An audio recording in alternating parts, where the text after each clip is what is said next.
begin with our next session, our second last session for the day, Future of Entertainment Lighting Technology Trends, Stage Dynamics. This session explores how rapid advancements in LED tech, intelligent fixtures, projection mapping, and integrated multimedia systems are transforming stage design, unlocking new levels of creativity, flexibility, and audience engagement. I request our audience to please be seated. And I'd like our panelists to come on stage, please.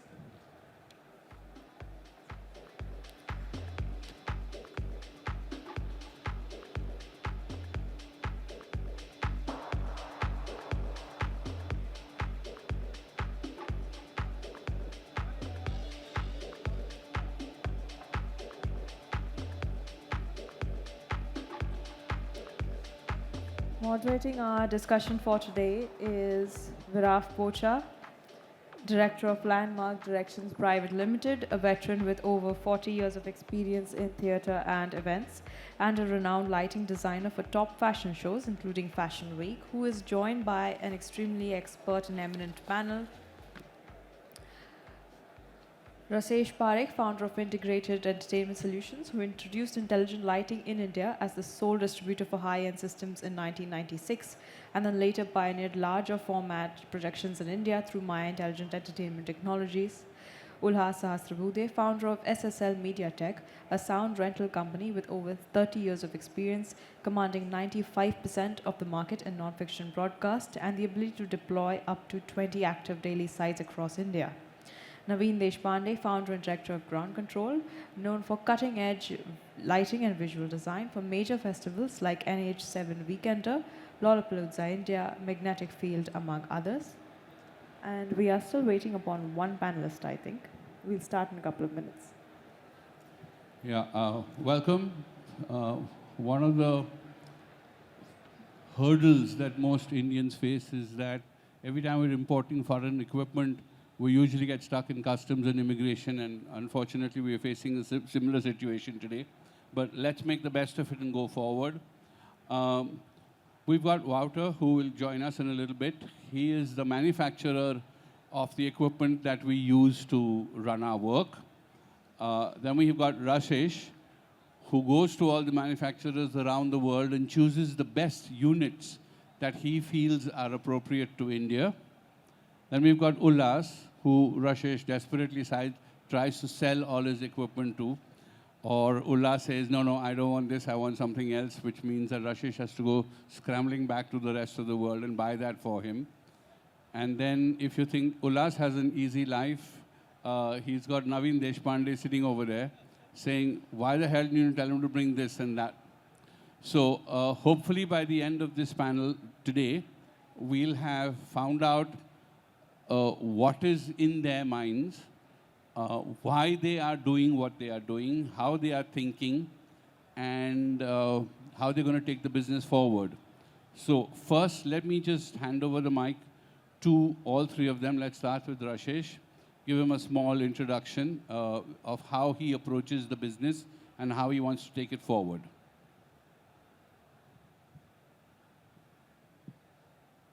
Hello. Thank you, Viraf. Thank you, everybody, for being here for this presentation. We've started intelligent lighting when it was unheard of. So the introduction, as Viraf pointed out, we started in 1996. And people actually ask us what intelligent lighting was all about. When we started, it was a very nascent industry, and really proud to say that it's really grown quite a lot, to say the least, right now. At 30 years ago, the intelligent lighting started in this country, and today it is gone in all possible verticals.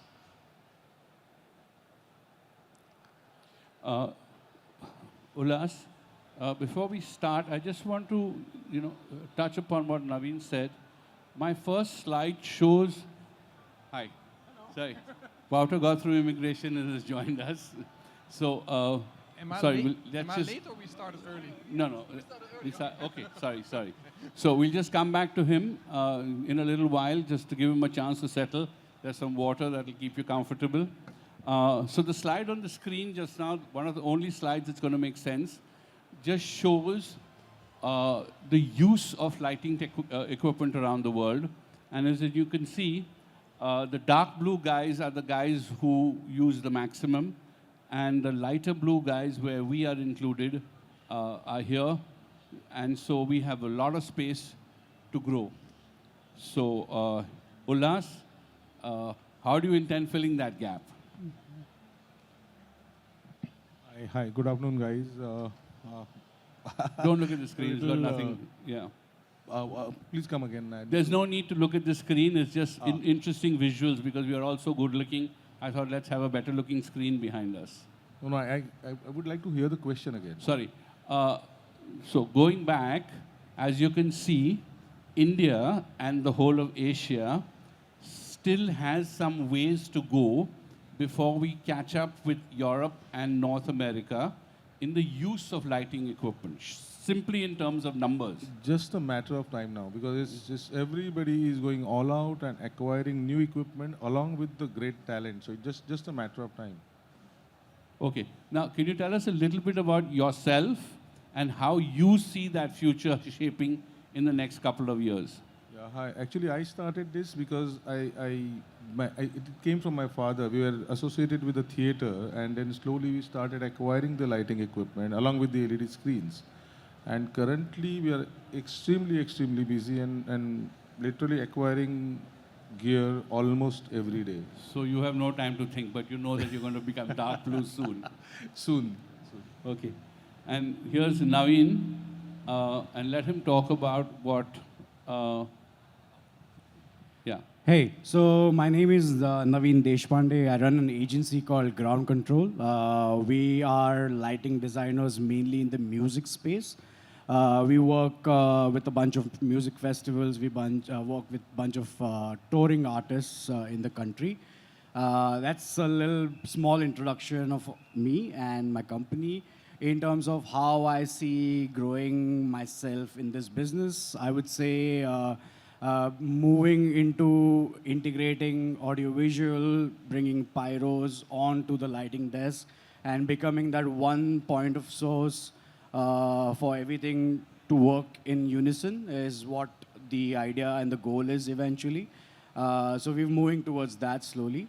I want to actually address something you showed and how India is still sky blue in color. I think I beg to differ there. I just traveled to the States. I went to Europe a couple of months ago. And I think as a country, as a lighting industry, together, we've done phenomenally well. I'm talking about serious type of investments that are happening in the country, serious type of gear that is coming. The whole conversation about Chinese versus branded still is like a strong conversation, but we've seen a lot of growth in that. I mean, there have been instances where he's heard us, he's understood the problems, he's kind of worked on those problems, and and then we came out with a solution. So I think we've grown quite a bit in the last 4 years, I would say, post-COVID. I think if not dark blue, we are definitely green. Blue. Yeah, we're green. And I'm telling you seriously, like I saw we did a couple of festivals abroad, and the kind of data sharing that we do here in India compared to the West is we've done actually way phenomenally better, I would say, in terms of just like saving onto a lot of time, sending the right information to everybody who are traveling LDs, and them making stuff ready and coming over here, and everything working exactly as per what is being sent to them, which I didn't really see there. I was surprised to see that. I was like, okay, you're a big festival. You're like a first world country, but I'm still surprised because, I mean, either the patch was incorrect or they've changed the fixture, but they never informed the artists and the teams about it. So I think just from this point of view, I feel as a country, as a lighting industry, we've grown tremendously. Good. We are going to just grow twofolds, I would say, in terms of all the directions. Whether the gear coming in or just like, in terms of everything, knowledge, everything is just going to be phenomenal. Great. Wouter is thrilled to hear that. So let's hear from him about how his company is going to help meet that need that Naveen is talking about. Okay, hello everyone, and my apologies for being late, apparently. Sorry for that. So I'm Wouter Verlinden. I work for Martin Professional, which is a lighting fixture manufacturer that started in Denmark 39 years ago. So we have our anniversary next year, 40 years old. I've been working with the company since 17 years, so I'm almost part of the furniture at Martin in Denmark right now. So I've been involved in many of the product developments the last 17 years. So that's where I come from. And I can also echo what was just being said. We have seen from Martin a tremendous uptake of Martin equipment in India, I would say after COVID, exactly as you were saying, like fast backwards, like 6 years, 7 years, we hardly had any Martin sales in India. Of course, Martin is a more premium, more expensive brand, but what we've seen as in terms of sales in India the last 4 or 5 years in really professional big fixtures for really big shows it's been quite surprising to us. I mean, right now the sales we have in India is kind of outperforming some traditionally bigger markets in Europe actually. So yeah, the professionalism in this market is exactly as you were saying is booming massively. So I think it's a bright future here. Okay, great. So tell me, one of the things we constantly worry about in India is that perhaps we're using obsolete equipment, okay? That perhaps gives us an opportunity to leapfrog over existing technologies and go straight from, there's a story about this country that had no landlines, right? And then when they brought phones in, they went straight to 5G. Do you see something like that happening in India? Yeah, so in general, in terms of risking obsolete products, Martin is extremely conservative there. With our products, we do not make new products until the old product is 7 years on the market. So we try to avoid making the lighting industry into a fashion industry where every 2 years there's a new light and then lighting designers want it and rental companies need to buy it and their investment is obsolete, exactly as you're saying. So yes, this country, and if you look at the products that have been purchased here, you kind of skipped a few steps. You're all LED now, all the new gear, the professional gear that's coming in is all LED, it already has network technology, it has all the latest features, so you did indeed skip a few points there, yeah.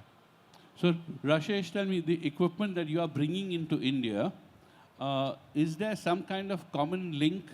I mean, one of the popular things, of course, is AI, so do you see a lot of AI, and the other topic of the day just now is sustainability.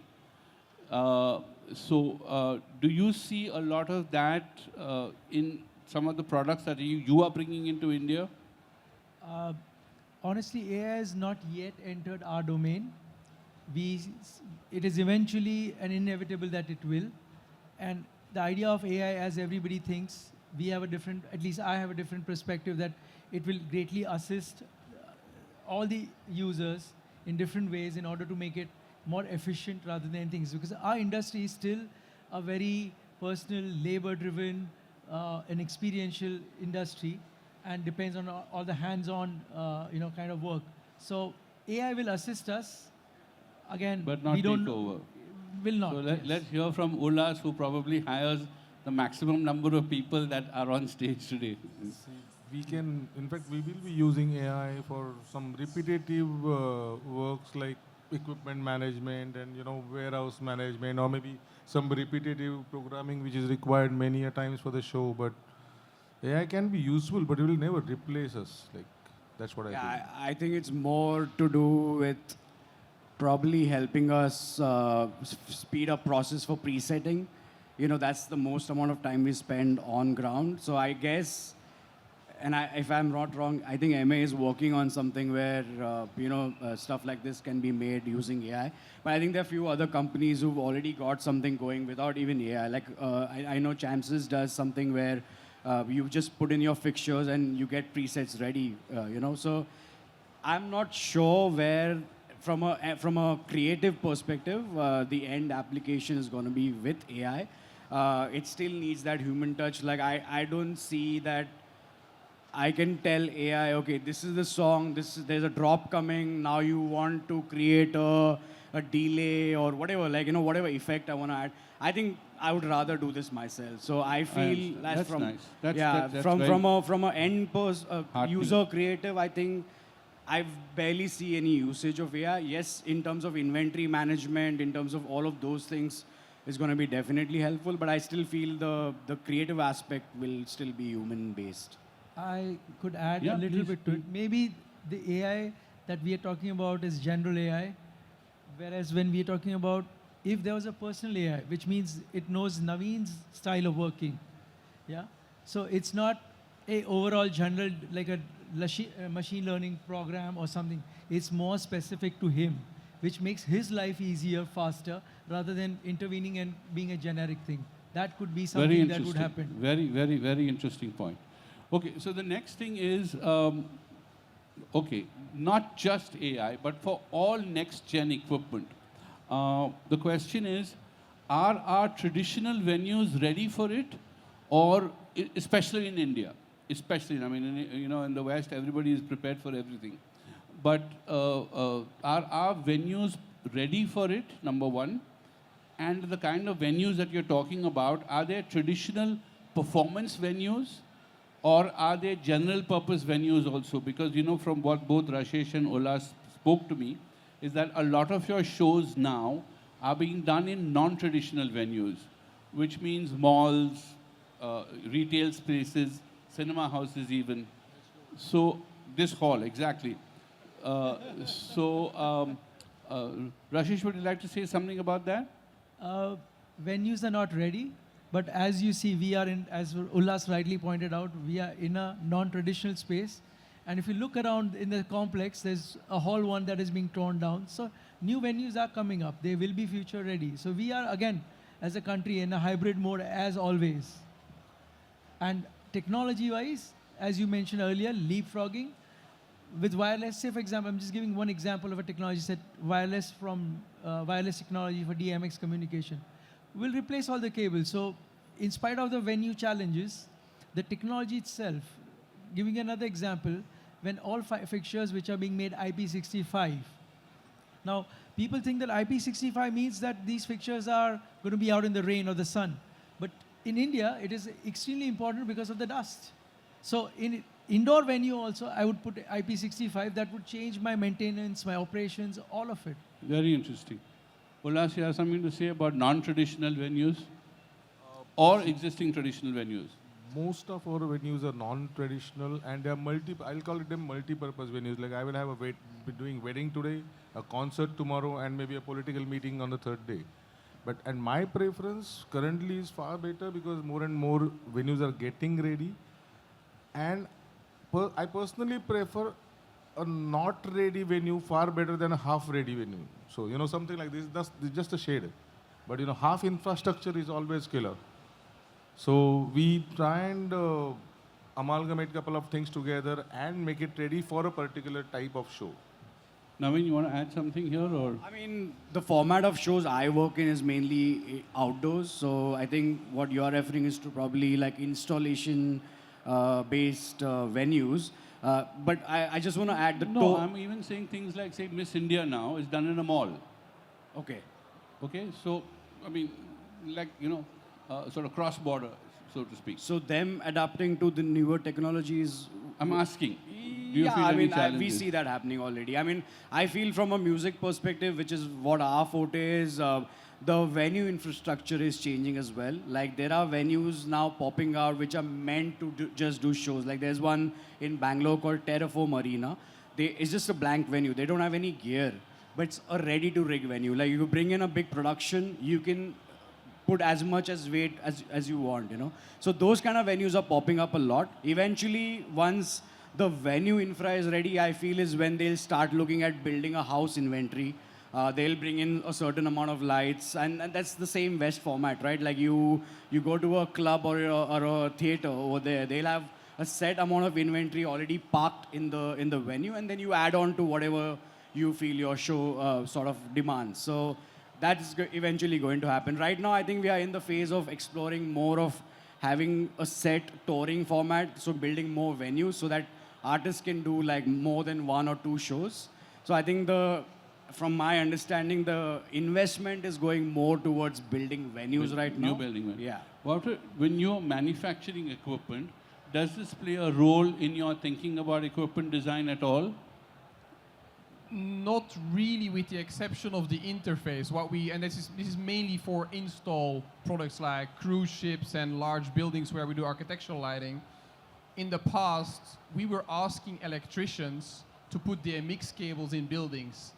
And electricians, they don't know what DMX cables are. They're used to power cables and network cables. So that's why for all of our new equipment, also for the install market, we're just now outfitting everything with network interfaces, because network cables in any new builds, there's network all over the place. So if you want to add architectural lighting to an outside of the building, network cables are there. If they're not there, electricians know how to install network cables, and we're getting rid of this weird technology we invented 40 years ago, DMX, because that's just weird for installers and integrators. If it just all becomes network. Also, cruise ships we're talking with, they're just asking us, like, all your new fixtures, Martin, please make them network. The entire ship is just one network. We don't want to deal with special cables and nodes. It just needs to be one central IT-based infrastructure. So that's the direction we are pushing our fixtures towards. However, I think I will retire before DMX will be removed from fixtures. I don't think we will see the day where we remove the 5-pin XLR from a fixture. Even though we're pushing for network, I will already be out of this industry before that happens. Yeah. Okay, so let's move to Ullas, who, as he said, his father started the business before we didn't even know what DMX is. So, therefore, when you're carrying that legacy, okay, and you're a good guy, so I know you got your people. Some of the people have been with you since before you joined the business, correct? So what are the challenges you face, with this legacy business of yours, and how to convert that legacy business to be future ready?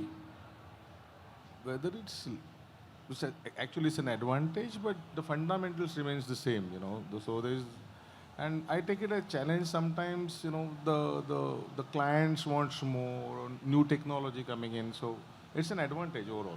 So I take But it. is there any resistance from your people to adapt to the new technology? Yes, there's always some kind of friction because it actually changes the whole generation. Correct. Correct. So that was the question, is that how do you bridge that gap? Wait. Naveen, you probably have to see a lot of this in action, because you're talking network and the guy from Ullas's team is talking DMX. So how do you deal with that on site? We've had constant fights about, in fact, he's been in touch asking whenever he wants to do any sort of new gear investment as to understanding what we are needing, right?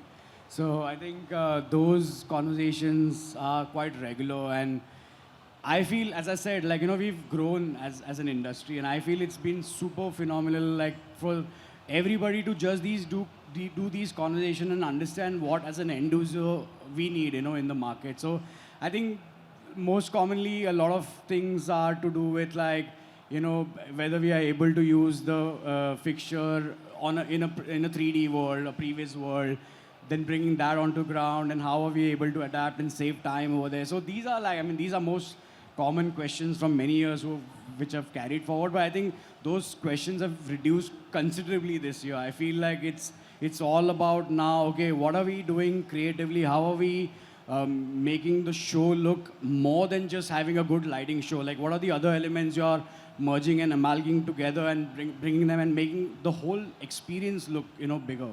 So I think those are the conversations now we are moving towards. So yeah. Wouter, are you listening to those conversations? Yeah. Yes, a lot. We always say when we talk about new products in Martin, we always say it's easier to change a product than to change the user. Yeah. Because the user has a certain expectation of how things work. A great example, we do tons of things in our fixtures that are there because they used to be there. A great example is in all of our fixtures, we do tungsten emulation. So we're mimicking an LED fixture to behave like a tungsten lamp. Eventually, none of the users in the market will ever know what a tungsten lamp was. We're just putting an effect in there that the old guys know, but the old guys get out of the industry and then like, what's this tungsten emulation effect all about? And there's constant things where like people have a certain expectation of how products work, and the biggest challenge I have is products become more and more versatile. There's more and more tricks in a light, but we want to keep them easy to use because I'm always afraid we make a light that can do so much that unexperienced users or users that have been using lights 20 years ago, they're like, why the hell does this fixture have 5,000 DMX channels and what can I do with it? And yes, Martin is known for doing that. So we're trying to kind of like add innovation, but also keep it easy, usable, even for less tech-savvy technicians and users, yes. So, Rashesh, here's the question. Now, when you got a light that has 5,000 DMX channels, correct? Do you have trouble selling it to a guy like Ullas, who, when I say Ullas, I mean, I'm sure Ullas has boards across the line, but to a rental company who will say, but we don't have the control equipment or the budgets at this time to buy the control equipment to control 5,000 DMX lines. And how do you deal with that? I can tell you we already had that issue once. But let's hear from Ashish, Sorry, then we come yeah. to you. Yeah, sure. First and foremost is that the lighting companies I've been associated, I've been talking to designers and end users. So no product is manufactured without thinking that somebody in the R&D department says this is a cool product. So yes, an engineer is zealous and he'll go on and come up with something. But the monetary side and the commercial side is going to always balance it. That's the first part. Second part of it is that when we are taking it to an end user, we are understanding their needs. So yes, there'll always be a solution to it where you say, okay, this is a fixture can do this much, but does it bring something new, USP? It's not just about being bigger and larger or something. So here is an example that I would like to bring to the table. A product, I'm guilty because I do sell for Robe, so I'm going to talk about that. You have a product called RoboSpot, yeah? Now, RoboSpot has been a game changer worldwide in the follow spot industry. 10 years of it, 5,000 units across the world. We are the market leaders on that and have actually made an innovative product. Yes, there's reluctance because nobody's used it before and they're not confident about it. But what has it done? It has taken the person off the tower. The communication, which was always difficult with the clear comm, with the sound coming up, that was taken care of. The safety factor and full control. So we are listening to the end users. Yes, we could come up with a 5,000 channel fixture, but at the end of the day, it's not going to get to the floor or in the production unless and until it comes from the designers, end users. Naveen, you're jumping in to say something? I was just saying it's fairly new for India to explore pixel world. 5,000 is far off. I think 500 is also impossible right Can now I at this interrupt moment. you here? Yeah. Again, I'm guilty of the product, so don't take it. But we started with a company called Matrix, which does pixel control. Yeah. Now, exactly the same problem. When we are going from lighting consoles, we are having 16 universes, 64 units. I mean, there is a limitation to a lighting console. A company looks at it, it's only driving pixels. And they have gone up to 2,048 universes on a single workstation. No, fair enough. I agree on that. I'm talking about my world using an MA console. Like, I feel as an Indian Indian market, I feel like the exploring of the pixel world is just about starting in India. I think people are becoming creative more and more now. I would say from the last 1 year, I would say. You know, there are many of these fixtures who've come like higher channel modes, but I feel like the usage of that, the setup of that is also very important for people to understand how it works. And I feel as a person, personally, I feel people have just started about exploring that world. So we may go. Sorry. So Wouter was talking about the fact that you don't want to change a model for 7 years. Correct? I like Correct, that. yeah, correct. So going to somebody like Ullas, who actually is the guy who's going to put the money down, what is the rate of obsolescence of your equipment? So that when you're buying new equipment, do you understand that, okay, this is the equipment that I'm going to have to deal with for the next 7 years? And within those 7 years, how much more do you include?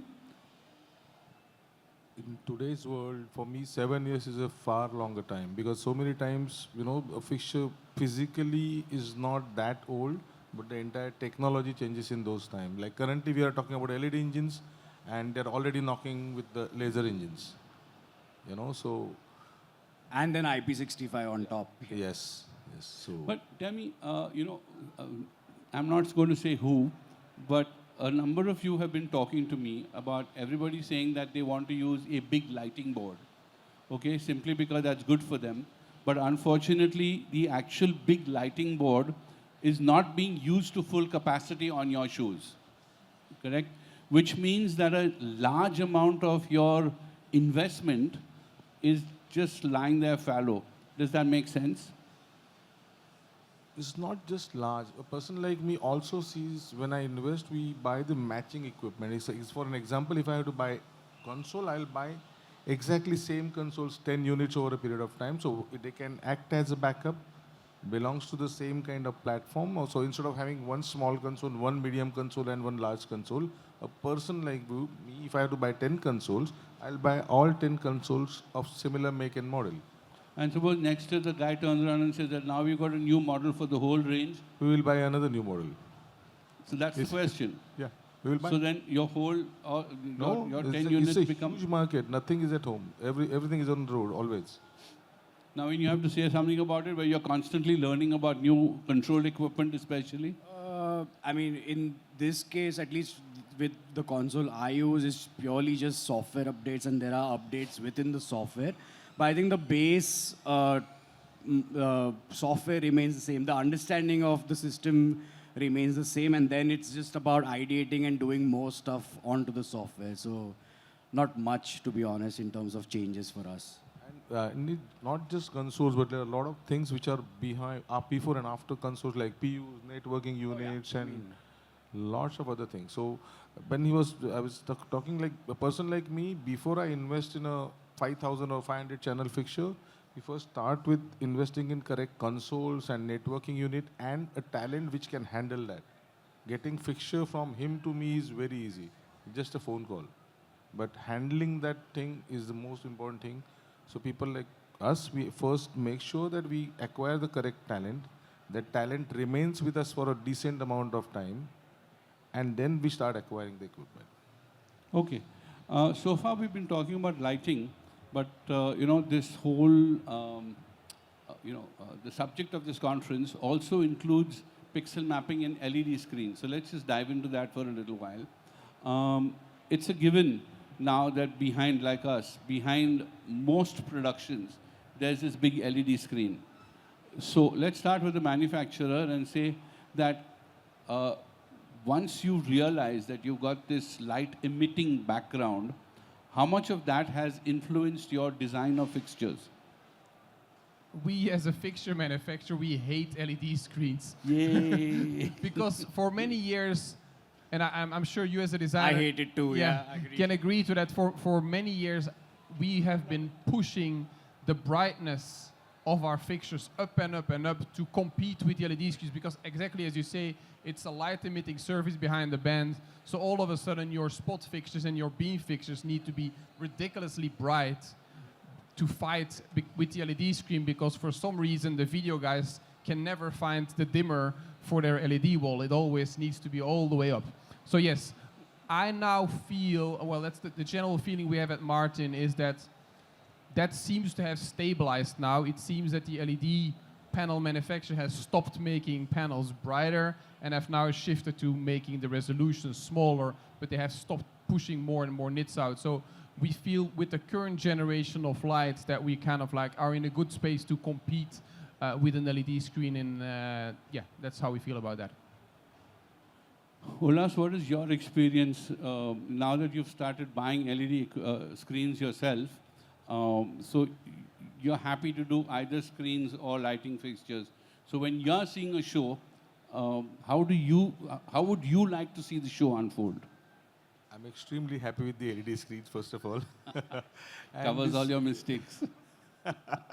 And you see, the LED screens in India has almost replaced the real-time sets, especially in television and a lot of films. When we are doing some virtual sets on films nowadays, so for us it is extremely handy. Our revenue is increasing because of this, so I'm happy. And in fact, we are investing, and the new screens are coming up. Like we got a transparent screen, a see-through screens, whereas we can have one more dimension added to the show. They are becoming lighter, so we can actually fly them on the trusses. So it is actually adding a new dimension to my shows. So. Naveen, do you like that new dimension? We've actually just did something with his mesh LED. We actually, one of the tours we did recently with Karan Aujla, we put some lights at the back of the mesh LED. So that's, I mean, we've been seeing that happen quite a bit in the West. A lot of the lighting do come out even with the mesh brightness. So it's been pretty nice and juicy in terms of finding some ideas to work towards using mesh LED with the lights at the back. So I think it's a good direction, I feel.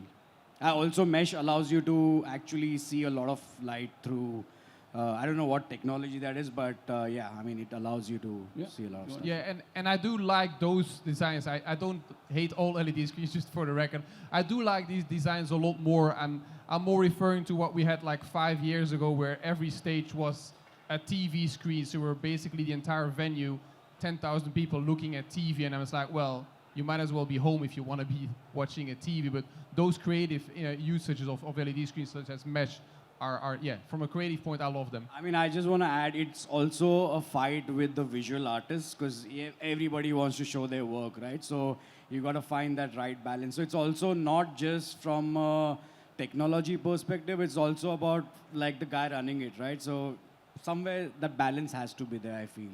Okay, just take a quick look at the screen behind us. This is from a very popular concert. And, you know, you've got this whole wristband technology coming in now, right? We've just seen it happen in a couple of the larger concerts. How do you see this technology going forward? Who wants to take this? I can take it. It's pretty much in all the big arena gigs. It's fairly easy to run it, fairly easy to control. I think there are now many options apart from Pixima, which is the guys who actually started doing it the first time with Coldplay. And even if people just take it home, there is no issue. So it's going to catch up. I think they are pretty much everywhere across the world in all the arena shows.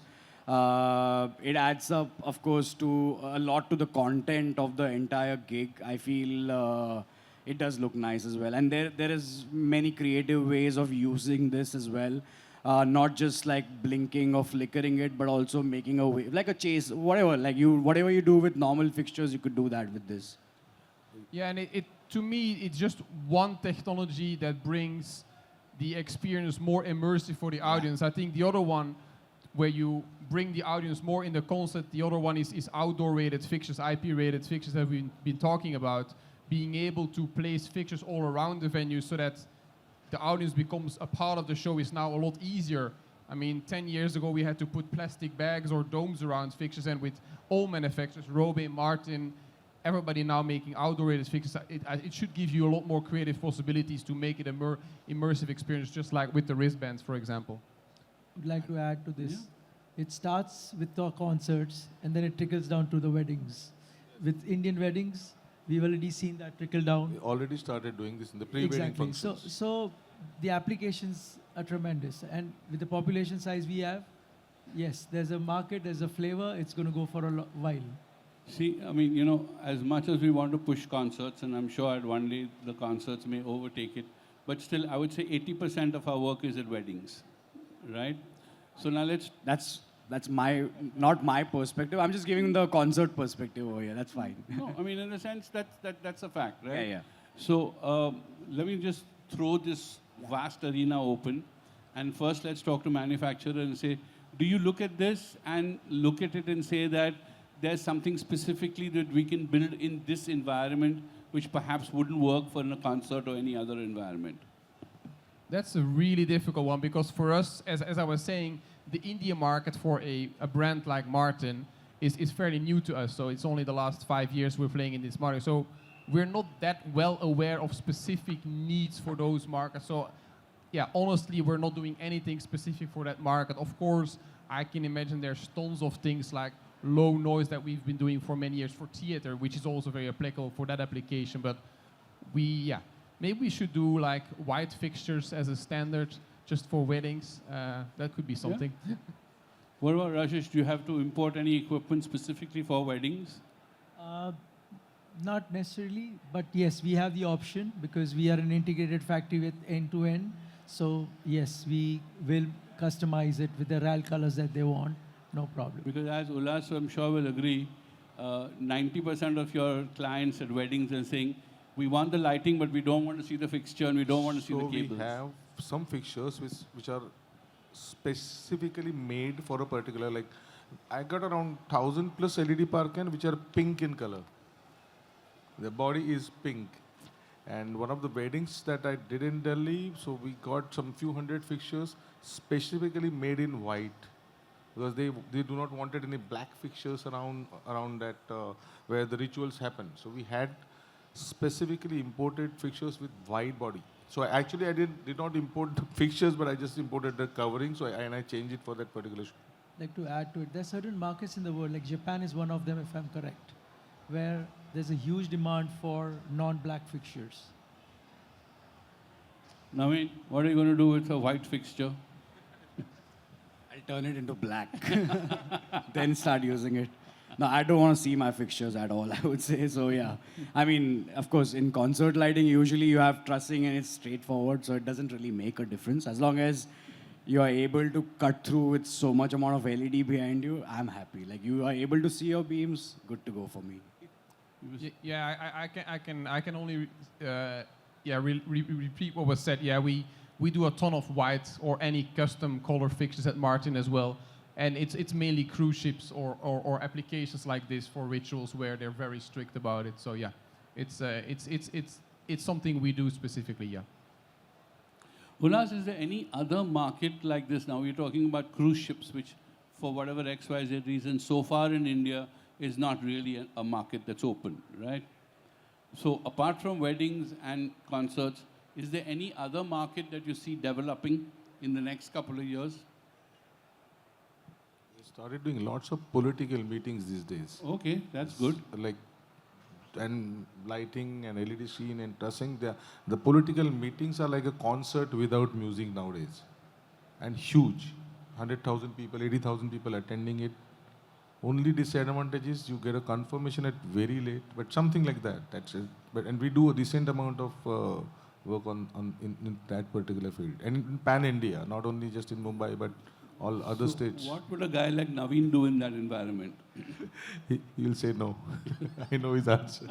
I would add, there may be a spiritual market that's growing now. It's already grown. With It's bhajan huge.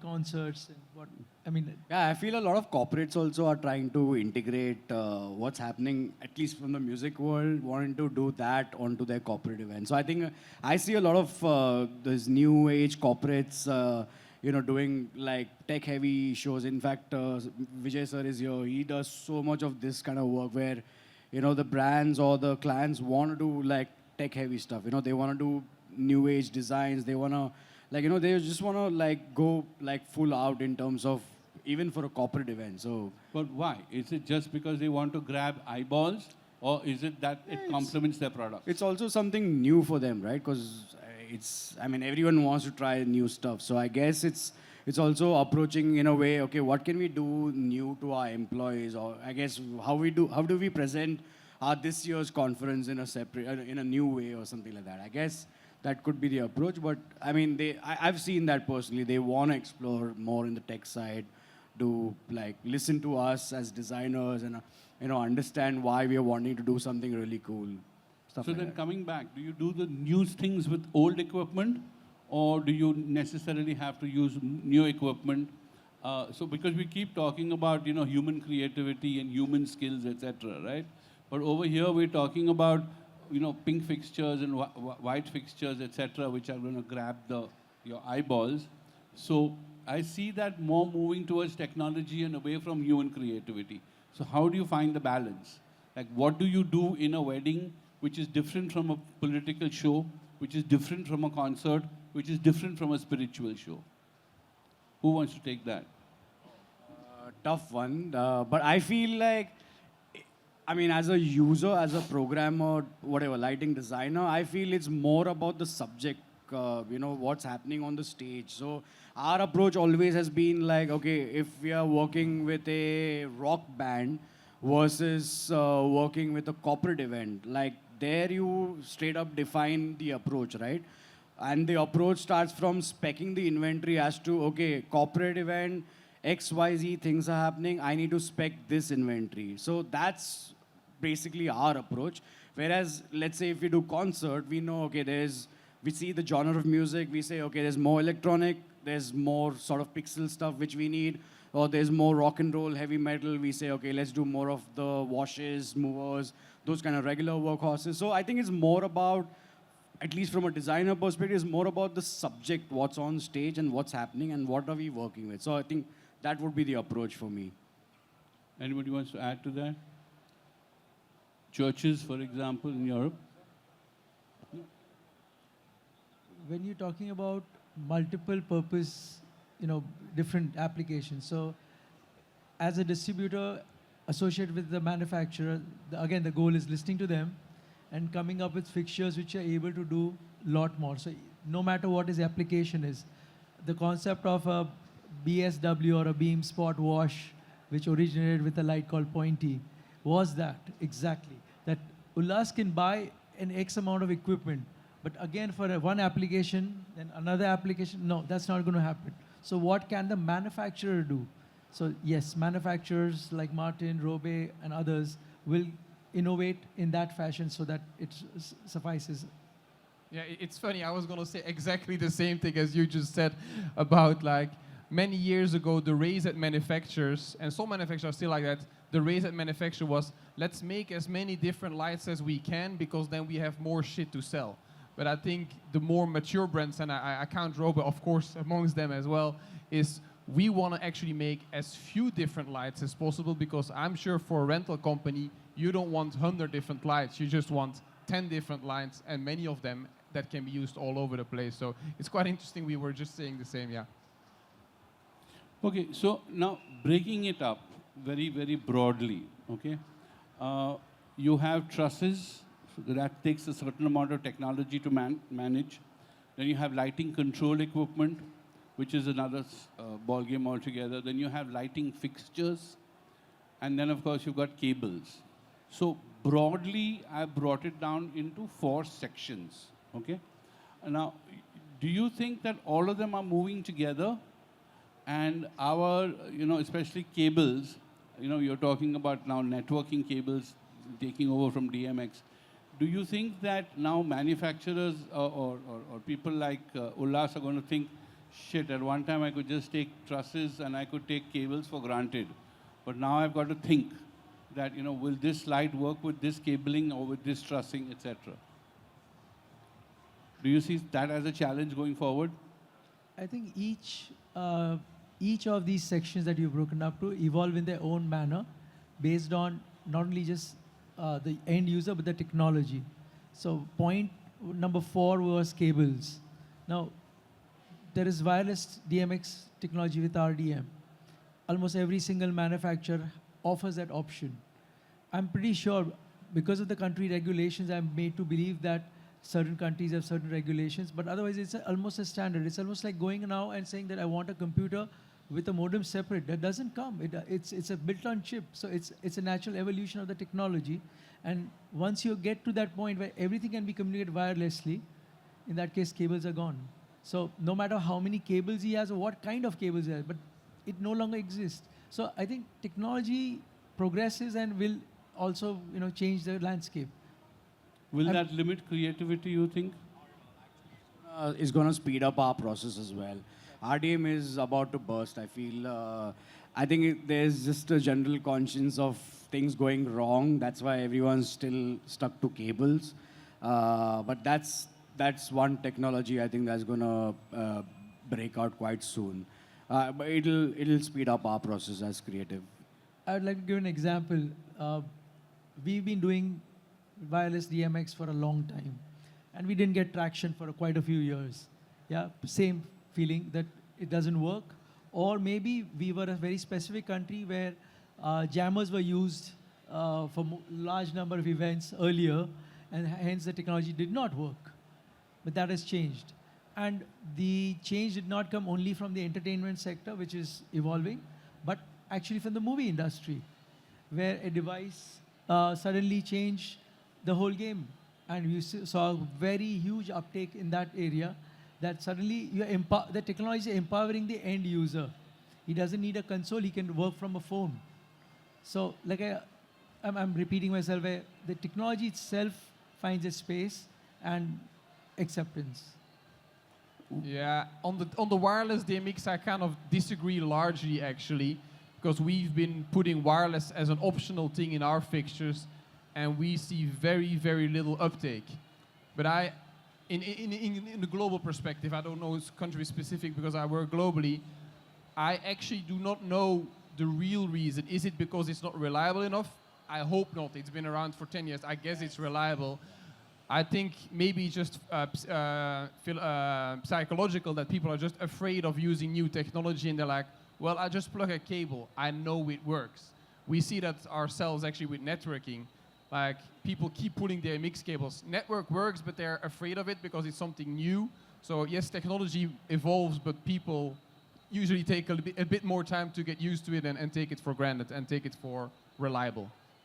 Here's where I want to add. Technological acceptance is difficult sometimes, yes, but sometimes it, as Viraf pointed out, there's a leapfrog kind of, we jump to it. The example very specific that I'm about to give is for a product called Moonlight from Lumen Radio. It works on a Bluetooth and you can control it from a phone. Earlier you could control it using, you had to control the lights where there are not too many channels in the light. But you had to have a console, you have to have a cable, and you have to have somebody who knows how to operate that. From an app-based Bluetooth connectivity, suddenly you empowered the person, and he's not that well educated, so to say. So the human factor about acceptance, it's got accepted far more than the earlier technology. So again, we're back to the same thing, that it can be a game changer, which it has done that in the movie industry. Naveen, you want to say something? No, I'm good. He's happy as...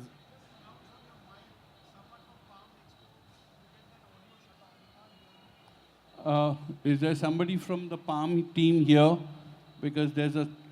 Shania, dear, there's this guy that you were talking about. He's suddenly pushing his volume levels up, and Vijay is getting very upset. And if Vijay is upset, then he'll make the whole LED screen fall on our heads. Okay. Okay, coming back to specifics, right?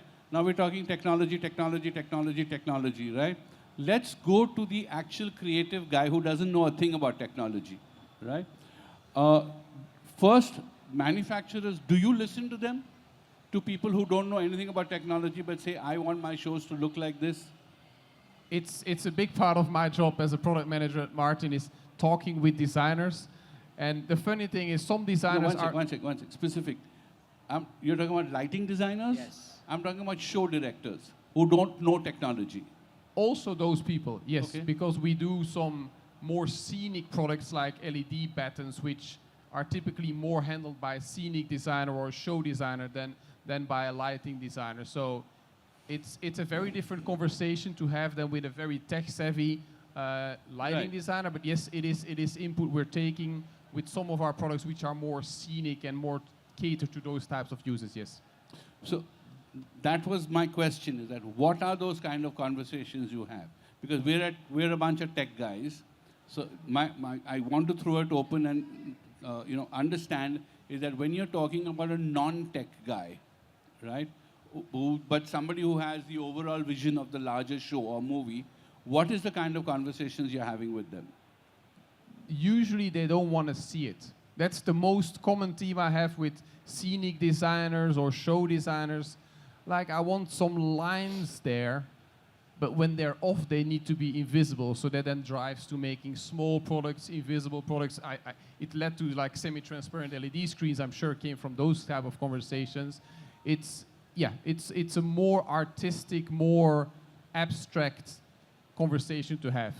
Actually, that conversation, I would say we have it more often with architectural designers than with show designers. My experience is that people working in the entertainment world, and I count weddings as entertainment, are more tech savvy, whereas in the architectural world, when we, for example, like Auckland Bridge in New Zealand, that designer has no idea about technology at all. He is like, I want some lines of light there, so then it's a very different conversation. But it's a little bit more heavy on the architectural side. They think more creatively or more abstract from technology in that sense, yes. Rashesh, do you have any of those conversations in India? Especially people, you see all these big buildings coming up and buildings being lit. Yes. Are you having those conversations? Yes, absolutely. Every new project, every new developer, when you're talking about facade lighting, yes, wants to be different. And there could be different techniques that you could use. And again, it's not, where I come from is I could sell something anybody. But end of the day, what is the maintenance cost? What is the recurring cost? So if I'm going to sell something Ullas, he's going to come back and say that this charge lamp is going to cost me more than LED fixture. So that is also a perspective that we have to keep in mind when we are selling something. The demand is there, yes, we educate the consumer and then we take it from there. In terms of the creative part, as we have mentioned it, I think the role of, I'm a distributor, so I have a limited, I can give feedback to the manufacturers, but the manufacturers are always listening to the creative part. So we are actually just a conduit to create a tool which will make his vision come alive. And yes, everybody wants an invisible fixture, but that's a challenge for everybody. Ullas, like you said, your roots are in the theater from the beginning. So taking that legacy forward, do you have,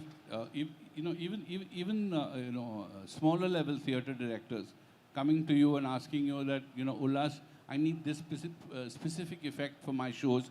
Can you put it together? And then you have to scratch your head and say, it's not I don't have it ready, but I can put this together and here's the effect. So currently I'm not in the theater at all. I'm not talking about theater. What we do is we listen to the lighting designers. We had long conversation. I don't want to talk to lighting designers. I'm talking about produce. show directors. Like even if it's a TV show, for example, I'm talking about the TV director. Yes, we do listen to them and we act as per their suggestion. I'll give you an example of a show that we did, whereas they wanted, I'm not into automation, but we got the particular motors, whereas the whole LED screen was, you score a particular number and that screen used to get lifted and the artist will be triggered. It was live on TV. So we listened to the producer, and because the producer director was the same guy, and we actually did that 3 seasons on television, 3 consecutive years. Naveen? You didn't want to talk to me. No, I'm kidding. In the music space... No, I'm saying for you, No. when you're talking to the band, and perhaps the band doesn't know much about technology, Yeah. Do the band tell you to do something, and then you are scratching your head and saying that it's not in the... Yes and no. So 2 formats. One is going directly to the artist and having that conversation. So we use, of course, the previous world to show all the references. That is, I think, the most easiest sort of direction to understand what a particular artist wants to do. The whole culture of show director in the music space has just about started in India. Unfortunately, so far, people aren't really well versed with the technology in terms of like the video or the lighting world. So I think most of the show directors come with very like sort of, generic sort of ideas. Okay, I want to do this, but they're not specific to like, let's say in lighting, they're not specific. Okay, I want this to look like this and this to be framed like this and stuff like that. So it's more of us telling them. So I think, yeah. So a couple of years back, a producer wanted to create the largest stage in India. So he came up with the idea of creating a stage. The size of the stage was 1 kilometer by 300 meters. And it started from 1 meter to 14 meter. 14 meter, my backdrop started. So when I looked at that, I said, how I'm going to light it up, So But we had good 4-5 months in our hand. We started procuring lot of equipment. We created 12 high masts, like what they use in the stadiums. And we used a combination of lighting and the high mast lighting, and we did that show. No, So congratulations. So that's the future. Now, is there anybody want to say anything else on stage? Wouter, do you, because you said one of the things that we spoke about was sustainability of design, which we've not touched upon yet.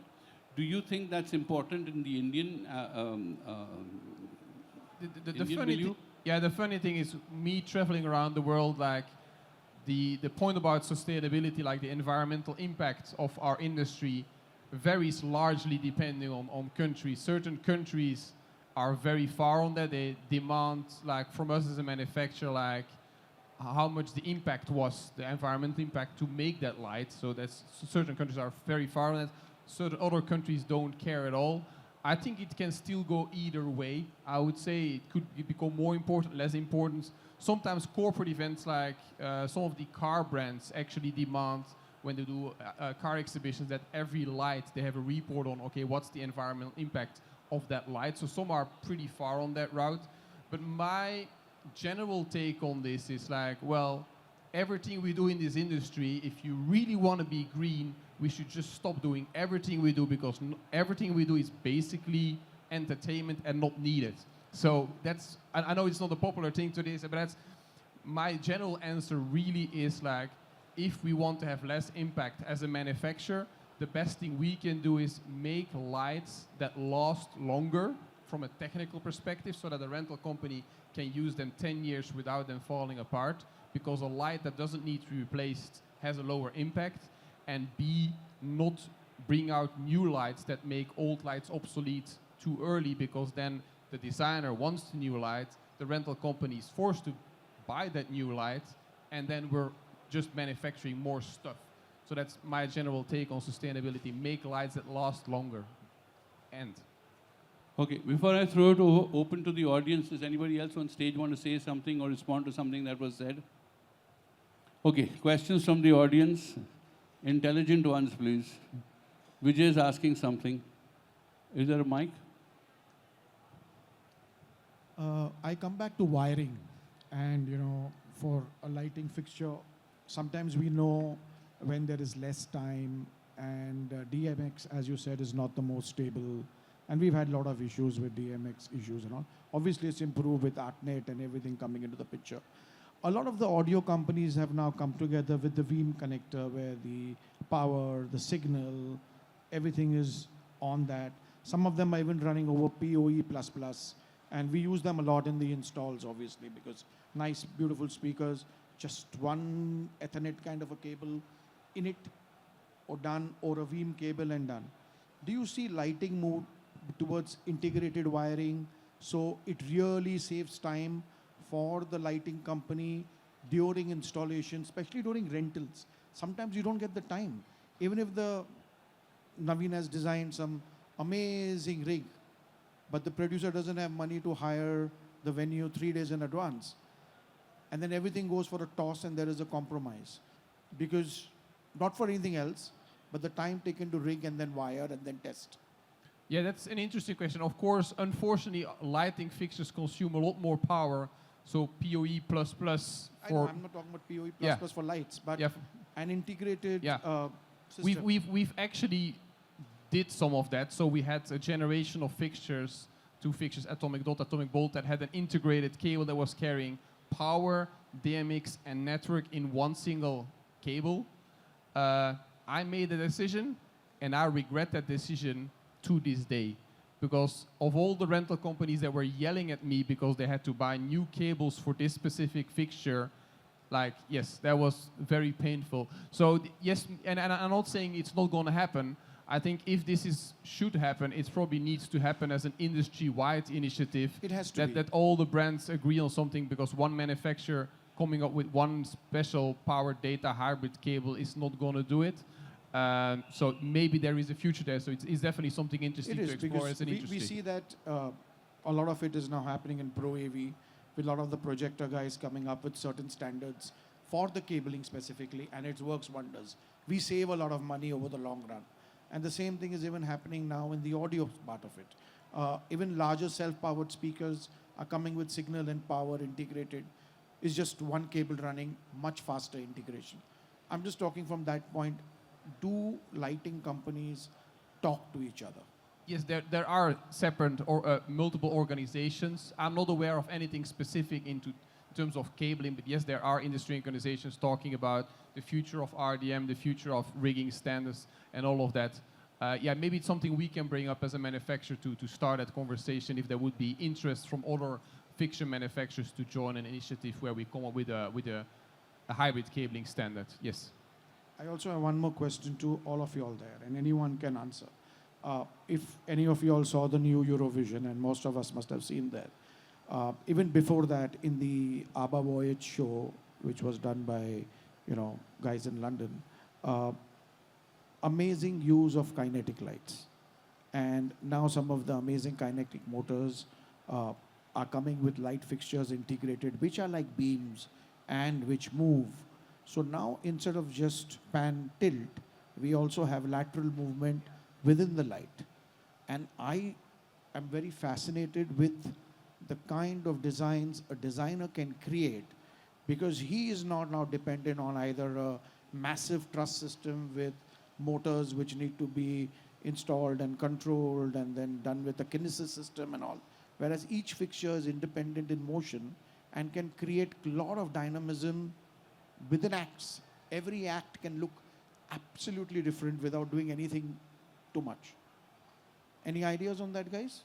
I just saw that video actually on Eurovision, and I think it's a phenomenal sort of technology where you're able to control X, Y, Z axis completely. So it's again fairly new in the world, but it's a phenomenal idea. I think it just completely brings a complete new direction in terms of creatively what you can achieve. And also I feel with Eurovision specifically, I think the idea of using that completely changed the set design. So it's literally like quick changeover. So it actually started with Stuffish doing it for ABBA Voyage. Oh, right. Where Okay. they got kinetic lights from Germany to actually custom build the fixtures.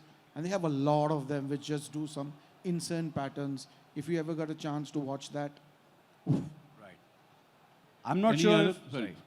I'm not sure if Eurovision had custom built fixtures. They were- didn't. Yeah. Okay. Cool. Any other questions in the audience? There was somebody who was asking me, why can't they make lighter fixtures? So can I throw that at you? Because they're fed up of carrying fixtures around. Lighter fixtures. Well, I did a fixture which was Lighter and brighter. Yeah, I Not did- only lighter. Oh, yeah, okay. It has to be brighter. Okay. Well, I did a fixture who's 4 kilogram. Is that light enough? We did one. I don't know. That's 4 kilogram. I don't know. Where is Yes. Akbar here? He's gone to sleep. But it's yeah. So from within Martin, deeper inside the organization, R&D organization, we always have multiple big scale technologies we're working on, and one of those is indeed lighter fixtures. So I can't, of course, disclose everything, but we are looking at new materials to make fixtures lighter. Instead of using metal, there's other materials being looked at to lower the fixture weight. But it's a balance, right? Because I could tell the R&D guys, make a super lightweight fixture, but then they're gonna say, it's like, well, how robust does it need to be, Wouter? If I drop it 2 meters, does it need to survive? If I put it on a truck between Sydney and Melbourne, can it rattle apart or not? So it's a balance, because we still want the robustness, we still want the thermal capabilities. So yes, but it's one of the things we're constantly pushing forward to. And yes, on our newer fixtures, they are lighter, while at the same time also being outdoor rated. That's also an interesting challenge. People want outdoor lights, but they can't be heavier. And originally outdoor lights were much bigger and heavier, and that's something we already cracked, but it is something we keep pushing forward, yes. It has to be lighter, it has to be brighter, and a humble request that it can be a cheaper also. So, We'll work on that as well. We'll work on that as well.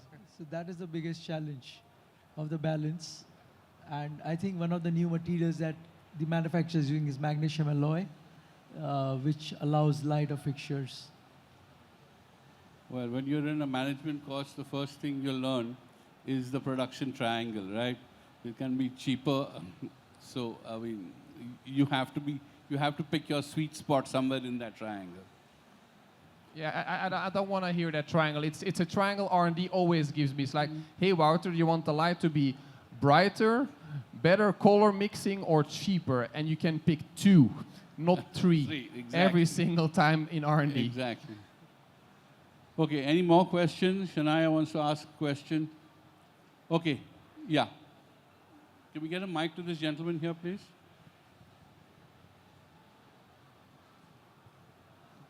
Yeah, so basically my question is regarding the future proofing for somebody as a event management end-to-end company or an agency. How do you really, move forward with your inventories if you may have or may want to develop from this point forward, since all the new kind of lights, like the LED is changing into the mesh screen, the fixtures are going kinetic and actively moving. What do you say or suggest, like the whole panel, anybody can answer, what's the way to go about it? How do you really future-proof yourself? The one thing I would always say, and I know it's difficult with designers, is try to invest in workhorse products and not in fashion products. If you look at the lighting products around the world, usually, well, it's very easy to see if a light is a workhorse that's going to be versatile for many years, or if it's a unique effect. Definitely when you're starting in industry and you're not a massive size company, don't go buy special effect lights that you can use for one show and then the designer is bored with a light. Buy something that is generic and can be used in many shows. There are some of these fixtures which look really cool, but then I'm sure if a designer has used them on one show, he doesn't want to use it again because then his next show looks the same. That's my advice. Also, you have to understand what market segment are you targeting, because each segment has a different requirement, different verticals. So probably 80-20 principle is that you'd buy multi-purpose fixtures which suit your market segment the best. Can I say something? Am I allowed to say something? Okay. Personal plug. Do you read the magazine? Do you read Palm magazine? Okay, so get the next issue, not this one, the next one, because I have a little piece in there and I'm going to talk exactly about that. Okay? The short answer is get off your butt and work. That's it.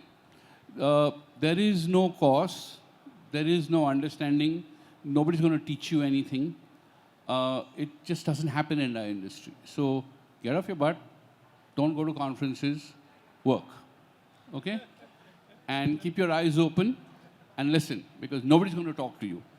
But out of 10,000 sentences and 10,000 insults and galis and grunts, you will have that one sentence, and that one sentence could change your life. It's done it for me, and that's pretty much the subject of my article. So there you go. Any more?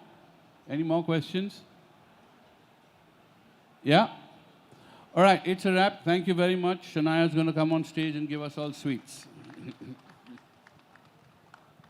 Thank you.